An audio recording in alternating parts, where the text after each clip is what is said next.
But we have this treasure in jars of clay to show that the surpassing power belongs to God and not to us. We are afflicted in every way, but not crushed, perplexed, but not driven to despair, persecuted, but not forsaken, struck down, but not destroyed, always carrying in the body the death of Jesus, so that the life of Jesus may also be manifested in our bodies. For we who live are always being given over to death for Jesus' sake, so that the life of Jesus also may be manifested in our mortal flesh.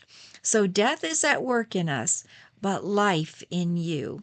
Since we have the same spirit of faith, according to what has been written, I believed, and so I spoke. We also believe, and so we also speak, knowing that he who raised the Lord Jesus will raise us also with Jesus and bring us with you into his presence. For it is all for your sake, so that as grace extends to more and more people, it may increase thanksgiving to the glory of God.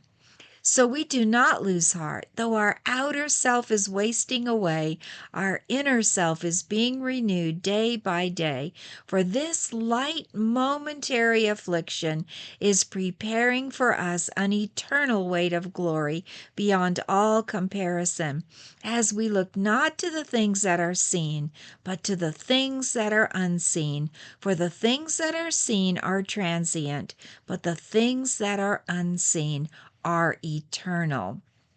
Now, notice what it said in verse 1. It said, we do not lose heart.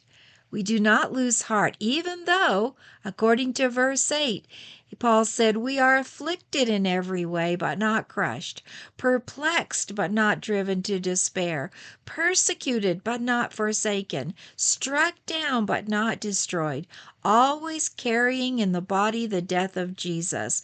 So they were under great pressure or strain, but it didn't crush them.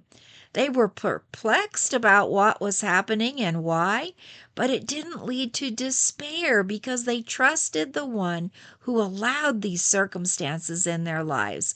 And while they were persecuted, it didn't mean that God had abandoned them. At times they were knocked down, but it didn't destroy them. So how could Paul have suffered all that he did and not be destroyed or driven to despair? Well, it was because he knew the one who allowed those circumstances,